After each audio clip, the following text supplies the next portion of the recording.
We're doing incredibly well. We've understood what moral disengagement is, Bandura's theory. We've also understood what kind of evidence supports us in thinking that moral disengagement occurs and that its occurrence explains a variety of interesting phenomena. There's no doubt then about the intrinsic interest of moral disengagement for us. But why are we thinking about it at this point in our course on moral psychology? Why now? Here's the thought. In moral disengagement, there's anticipation of self-inflicted punishment, which triggers reasoning that influences moral intuitions and actions. Now, I'm not saying to you this is the whole story about moral disengagement. So I think that processes like dehumanization are not well described in this way. Right? Processes of dehumanization, I think, work differently. I also think it's very clear that moral disengagement is in very large part a social phenomenon rather than an individual phenomenon. It's very important, I think, to understand the way that factors like downplaying consequences or diffusing responsibility, those processes of moral disengagement, really require collective effort, collective thinking, collective action, confirming, supporting each other. So if we thought this was all there was to moral disengagement, we'd be kind of missing the point. Right? Moral disengagement doesn't always involve reason at all, and moral disengagement is probably mainly, largely a social phenomenon. But that's not the whole story though, because when we think about things like moral justification or minimizing the consequences, reimagining the consequences and other processes, we do see an anticipatory role for reason which influences moral intuitions and actions.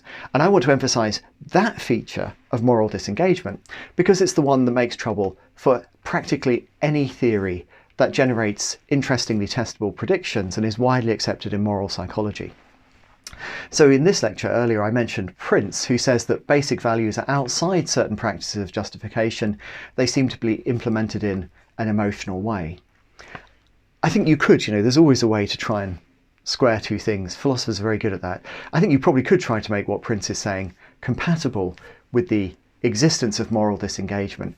But I think that the argument that Prince offers, I mentioned this earlier, I think the argument that Prince offers for this is based on a misunderstanding about moral dumbfounding, and that moral disengagement should push us strongly away from this idea, should push us very strongly away from this idea, unless we think just that emotion is one of several important factors, reason being another. Right? That would be okay, but that's then clearly not Prince's view. That's a much less radical view. We've also got Hyde and Borkland, who are offering here a component of what we'll later come to see as moral foundations theory. And they say moral reasoning is usually engaged in after a moral judgment is made, in which a person searches for arguments that will support an already made judgment. But that's clearly not how things are going in moral disengagement. And I think you can see from the research on moral disengagement that this isn't some kind of marginal or exceptional phenomenon. Not at all. It's something that explains many familiar aspects of our life, small scale things like being bullied at school, large scale things like a country going to war, or if it is a war, I don't know. It was called a war of terror, wasn't it? Maybe it wasn't a war. There you go. But it's not just that. So we also looked at Dwyer and McHale, who propose a view on which there is a kind of moral faculty, something like a moral module as I imagine it. So Dwyer, for example, says moral judgments are not conclusions of explicitly represented syllogisms, one or more premises of which are moral principles that ordinary folk can articulate. And again, I think moral disengagement conflicts with this. There are cases, surely, where Dwyer is right. There are cases where Dwyer is right. I think that's possible. The important thing that makes trouble for Dwyer is that there are also other cases where that seems to be exactly wrong, right? Where it seems to be exactly wrong. So we've got some cases where there are moral judgments, but the principles are not things that you could articulate or I could articulate. We've got other cases where it's actually articulating the principles that leads us to the moral intuition. So it seems to me that there's a problem for Dwyer. Now let's look ahead. So we haven't actually considered the dual process theory that has been constructed by Greene and some of his colleagues. But I think I want to say in advance here it doesn't matter if this doesn't make any sense at the moment, maybe it will for some people, in advance that I think moral disengagement creates a problem for their theory as well. So they offer the idea that there is a difference between deontological judgments and consequentialist judgments. So judgments that are broadly in line with deontological theories and judgments that are broadly in line with consequentialist theories.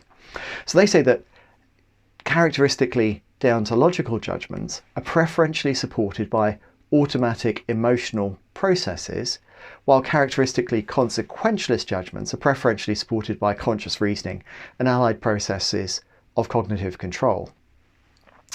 But, once again, that appears to conflict with the evidence of moral disengagement, because people who are involved in moral disengagement are using reasoning for a variety of ends.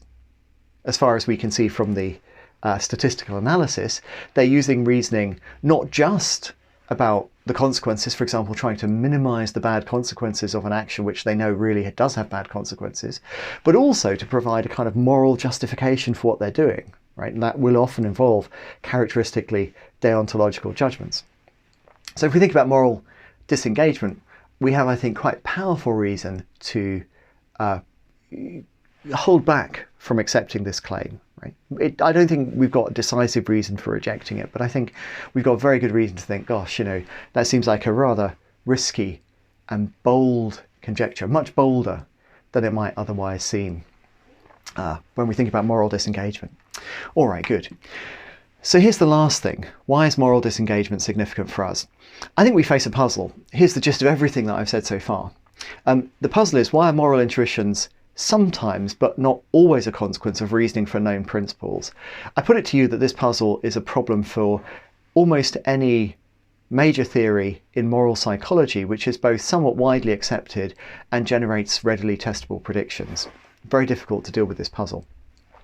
But the evidence for the sometimes claim is actually pretty hard to find. So I thought we got some hint of that from moral dumbfounding, but I think it's only really when we come to see moral disengagement that we have a strong understanding of the role of reason in moral intuitions, or I should rather say, of a role for reason in moral intuitions.